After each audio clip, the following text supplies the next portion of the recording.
Good afternoon, sir. Good afternoon, everyone.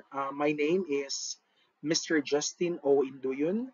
I'm currently affiliated at San Jose National High School from the Schools Division Office of Bislig City in Surigao del Sur. So I am here to present my study titled Child Labor and Its Influence on School Performance of San Jose National High School Students, a Comparative Study. Let me first introduce you to the background on child labor in San Jose National High School. In the Philippines, child labor remains a significant issue where socio-economic challenges often compel children to engage in work rather than pursue their education. Understanding the intricate relationship between child labor and educational performance is essential for formulating effective strategies to combat this pervasive issue. This is according to Holgado et al. 20. In San Jose National High School of Bislig City, Surigao del Sur, child labor has been a cause for a concern in the past few years. Many children were engaged in this situation, and as a matter of fact, it became a pressing issue that affected students, especially their performance in school. Students would eventually become dropped out and loses interest in going to school. The researcher prompted to conduct the research about child labor because it is crucial for understanding its prevalence, causes, and consequences. Child labor is work that deprives children of their childhood, their potential, and their dignity, and that is harmful to physical and mental development. In the Philippines, there are 2.1 million child laborers aged 5 to 7 years old based on the 2011 survey on children of the Philippine Statistics Authority. That is about 95% or 95% of them are in hazardous work. 69% of these are aged 15 to 17 years old, beyond the minimum allowable age for work but still exposed to hazardous work. Now let us identify the research gaps for my study. First, the limited exploration of cultural and indigenous context. World studies like and focus on indigenous youth learners at San Jose National High School, they primarily highlight experiences and coping mechanisms without deeply analyzing how cultural norms or community practices mediate the relationship between child labor and academic performance. A gap exists in understanding how indigenous traditions, family dynamics, or community expectations either exacerbate or mitigate the impact of child labor on on schooling outcomes. Number two of the research gaps for this study is the gender specific impacts. Although research notes that female students are disproportionately affected by domestic labor, there is limited data on gender differences in San Jose context. The study could address how gendered labor roles, for example, domestic work versus agricultural labor, uniquely influence academic outcomes for boys and girls in indigenous communities.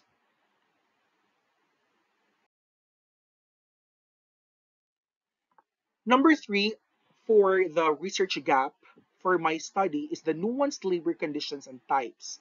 Existing studies emphasize that labor conditions, example, has hazardous work, morning shifts, and hours worked significantly affect academic performance. However, there is a minimal focus on the specific types of labor prevalent in San Jose.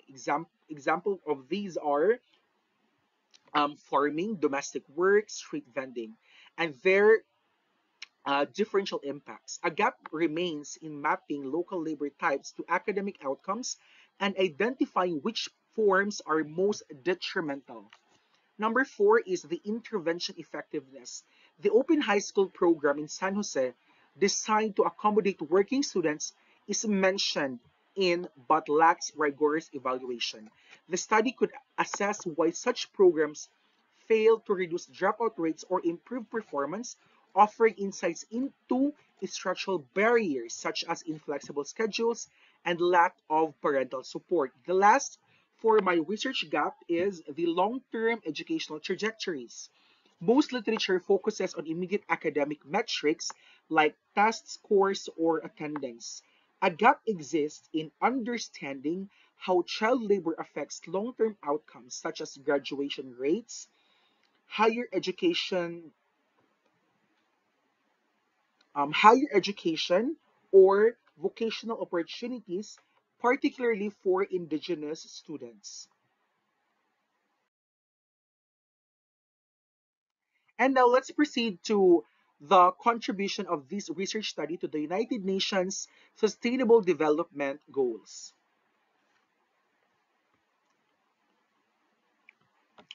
First is the SDG 4, which is quality education, which is absolutely connected or relevant to the SDG number 4 to quality education. Since child labor really do affect um, the school performance of the students. So inclusive and equitable education by examining how child labor affects academic performance. The study supports efforts to ensure inclusive and equitable quality education for all, especially vulnerable populations like working children. Reducing disparities, it helps identify disparities in educational outcomes due to child labor, which is crucial for achieving equitable learning opportunities.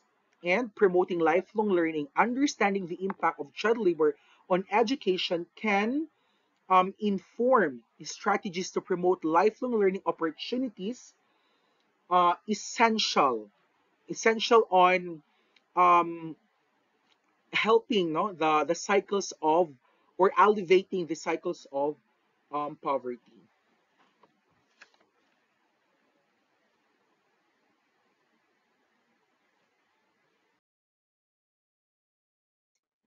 Okay, another contribution of this study to the United Nations SDG is on the SDG number 8, which is decent work and economic growth.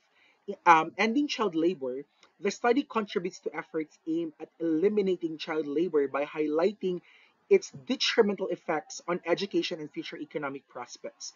Promoting decent work, of course, by focusing on the intersection of child labor and education. It supports the creation of decent work opportunities for adults and youth, reducing the need for children to work. And lastly, number three, the indirect contributions to other SDGs. One of the indirect contribution to the Sustainable Development Goals of the United Nations is on SDG number 1, which is no poverty. Education is a key tool in combating poverty by addressing how child labor hinders educational attainment. The study indirectly supports poverty reduction efforts. And another indirect contributions to other SDG or SDGs is on SDG number 5, which is gender equality. The study can shed light on gender specific impacts of child labor on education, contributing to gender equality by highlighting disparities in labor roles and education or educational. Let's proceed on building on existing research. So how these research build on the existing research that has similarities or similarities to existing research. So number one is deepening understanding of child labor experiences. Existing research, previous studies such as the child labor in rural setting, voices of toil from indigenous youth learners have explored the experiences and coping mechanisms of child laborers in rural settings. That includes the San Jose National High School. These studies highlight the challenges faced by indigenous youth engaged in child labor. Building upon, the current study expands this understanding by focusing on the specific impact of child labor on academic performance, providing a more nuanced view of how labor affects educational outcomes. Another Another one is on addressing educational outcomes. Existing research for this is studies have shown that child labor negatively affects academic or affects, yes, negatively affects academic performance, often leading to poor attendance and, of course, lower grades. However, these studies are often limited, yes, limited to general impacts without detailed comparative analysis. Building upon, this research conducts a comparative study to quantify the effects of child labor on school performance, offering insights into how working students fare compared to their non-working non-working peers.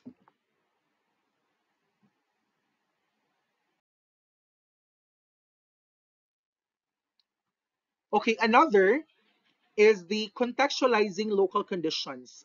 Existing research for this, research has noted that child labor is prevalent in rural areas and among indigenous communities due to economic necessity. However, there is a lack of detailed analysis on how local conditions, such as poverty and cultural norms, mediate these effects. Building upon, by focusing on San Jose National High School, the study provides localized insights into how specific socioeconomic and cultural factors influence the relationship between child labor and academic outcomes. Number four, evaluating intervention effectiveness. Existing research, some studies mention flexible schooling programs as a potential solution to accommodate working students, but these programs' effectiveness is not well documented. Building upon, the research or the current research can assess the impact of such programs. For example, the Open High School program on reducing dropout rates and improving academic performance among child laborers. And number five is the contribution to policy and practice. Existing research, while there is extensive literature on child labor's causes and consequences, there is a need um, for actionable research that informs policy and practice at the local level. Building upon, this study aims to provide evidence-based recommendations for policymakers and and and education leaders, especially in improving educational outcomes for affected students. Now let us now proceed to the theoretical framework.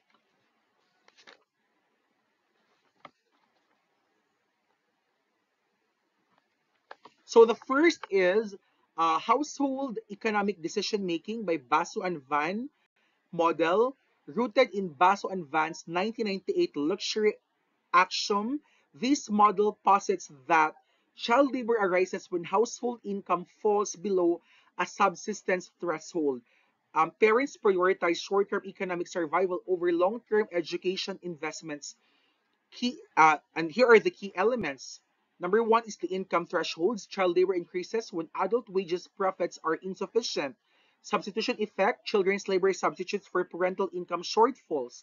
Borrowing constraints, limited access to credit forces households to sacrifice education for immediate earnings. Now, it is very relatable to Philippine context, especially that we can still say or we can still conclude that Philippines is not yet on the level wherein we can support each child, especially on their on giving quality education. So that is why most students are forced, yes, forced to engage into child labor, especially to sustain the needs in their education. Number two, or the second theoretical framework, is the educational accessibility and quality that is according to the UNICEF conceptual framework. UNICEF's framework linked educational policies to child labor outcomes through two pathways. So what are these? Number one is the affordability, direct costs or the school fees, and opportunity cost, the lost wages or the influence enrollment. And another pathway is the quality. Poor infrastructure, teacher shortages, or irrelevant curricula reduce perceived returns to education.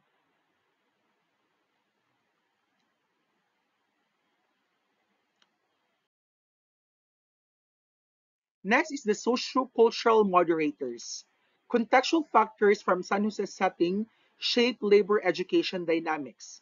Gender roles, gendered labor demands, for example, domestic work for girls versus farming for boys, differentially affect school attendance and performance. Indigenous norms, cultural expectations around communal labor or intergenerational knowledge transfer may conflict with formal schooling. Social norms, stigma around child labor or under-evaluation of education in marginalized communities.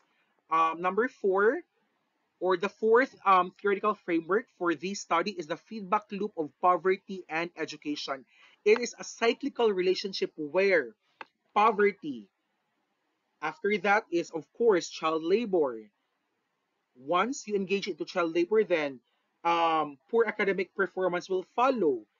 After poor academic performance, then it will result to limited future earnings, and because of that limited future earnings, it will result to persistent poverty. So this is what we call as the cyclical relationship, that is according to the feedback loop of poverty and education. So for interventions, example, conditional cash transfers, like say for example in Philippine context again, we have the so-called 4Ps or the Pantawid Pamilyang Pilipino program.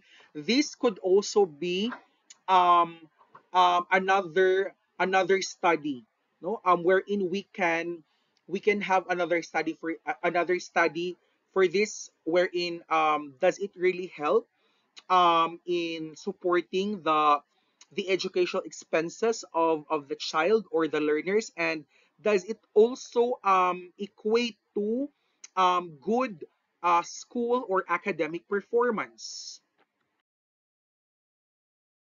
Now let us proceed to the core challenges. The core challenges of this study. Number one is the data collection and reliability. The challenge is ensuring accurate and reliable data on child labor and academic performance can be difficult due to underreporting or lack of detailed records. Impact, this affects the study's ability to draw robust conclusions about the relationship between child labor and school performance. Number two, or the second challenge for this study, is the complexity of child labor forms. The challenge is differentiating between various forms of child labor, for example, family work, household chores, and outside employment, and their impacts on education. Impact, failing to account for these differences may lead to oversimplified conclusions about child labor's effects. Number three is the sociocultural and economic factors. Challenge, accounting for sociocultural norms and economic conditions that influence both child labor and educational outcomes.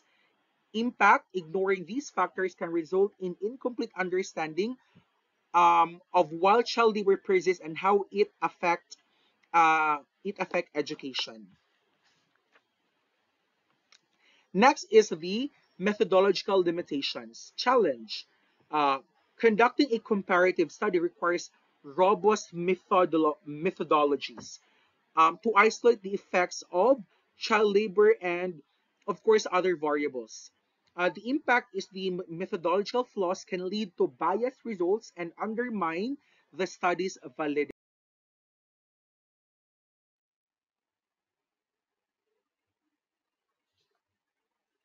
Number five, access to participants and data. Challenge.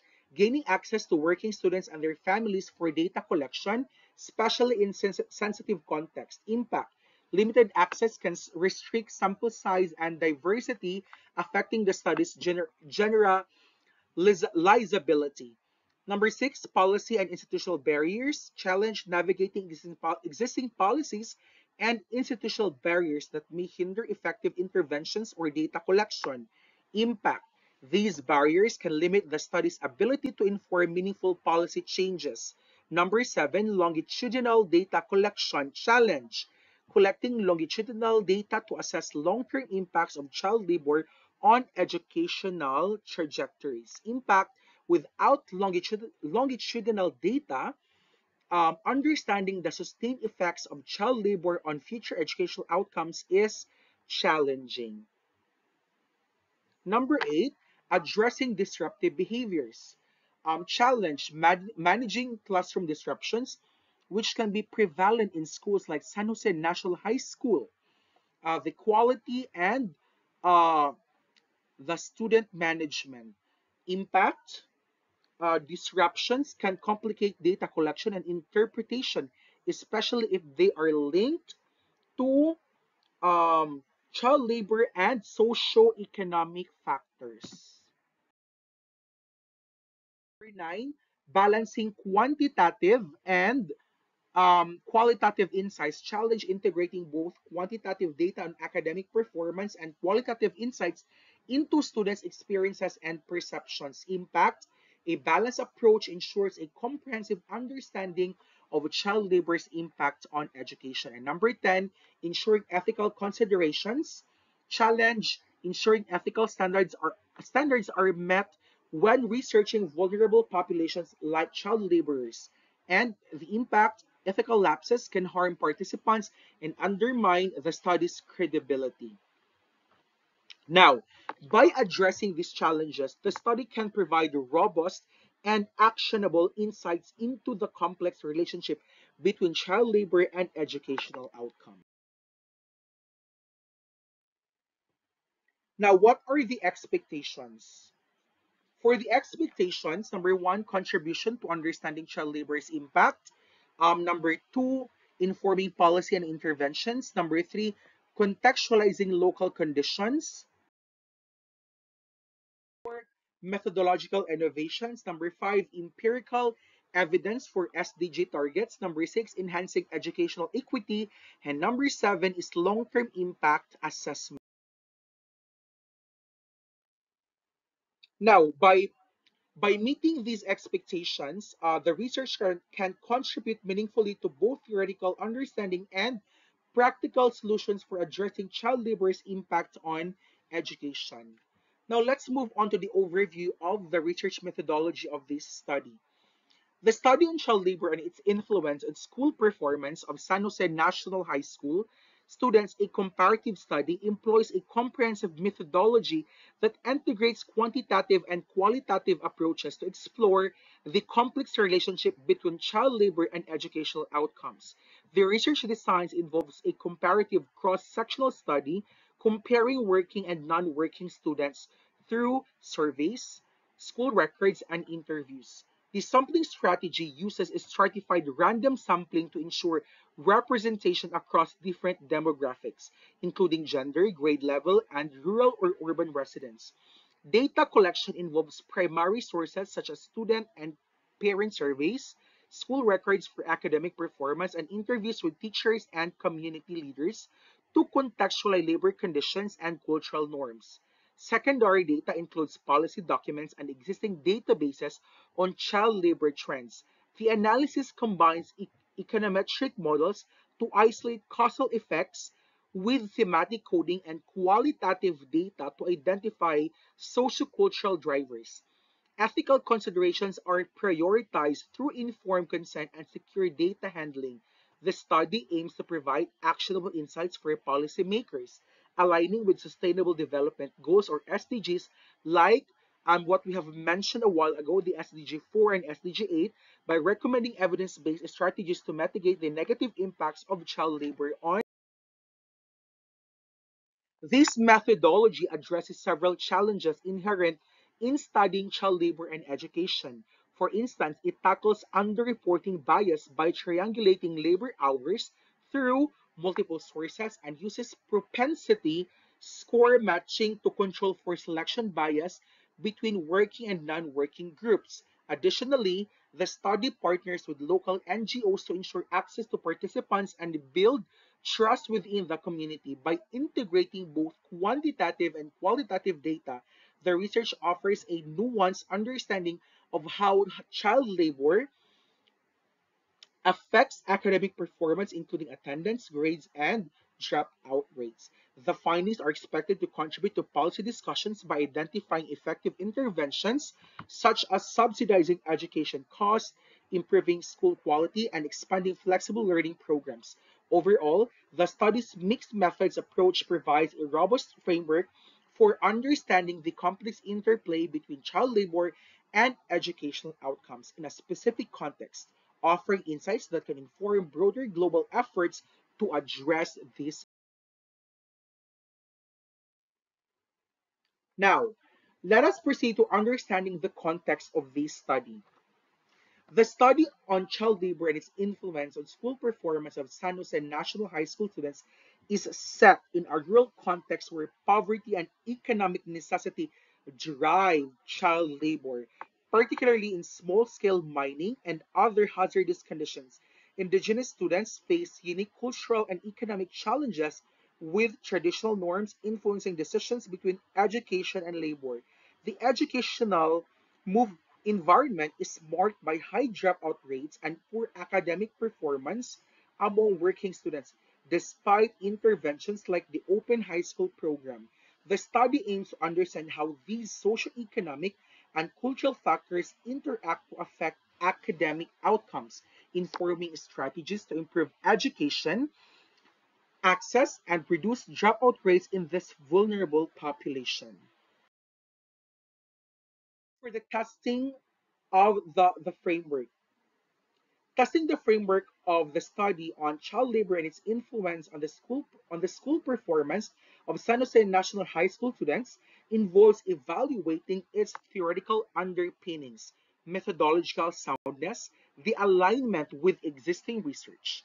This includes assessing how well the framework captures sociocultural and economic factors influencing child labor and education, the appropriateness of the comparative cross-sectional design, and effectiveness of data collection and method like surveys and interviews. Additionally, comparing the study with similar research in other regions helps identify gaps in literature and best practices. The framework should also provide actionable recommendations for policymakers to address child labor and improve educational outcomes, ensuring it contributes meaningfully to the broader discourse on these issues.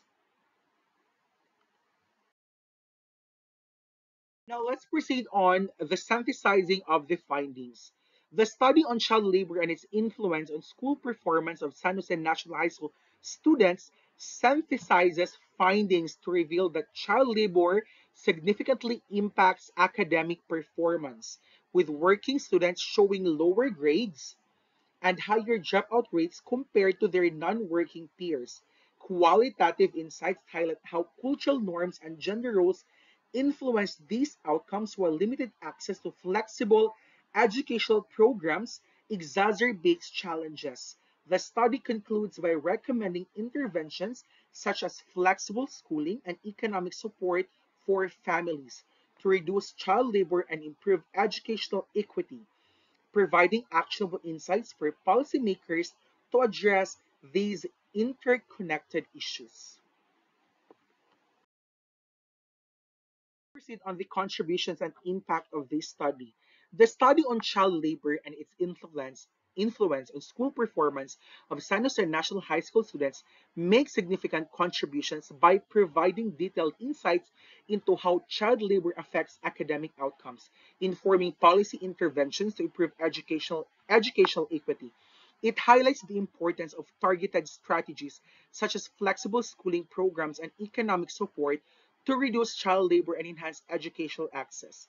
The study's mixed methods approach serves as a model for future research, contributing to global discussions on child labor and education as aligned with UNICEF and ILO initiatives.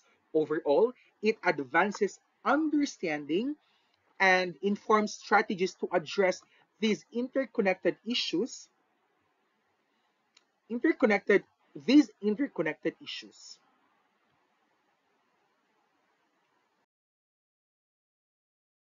Now for the project roadmap.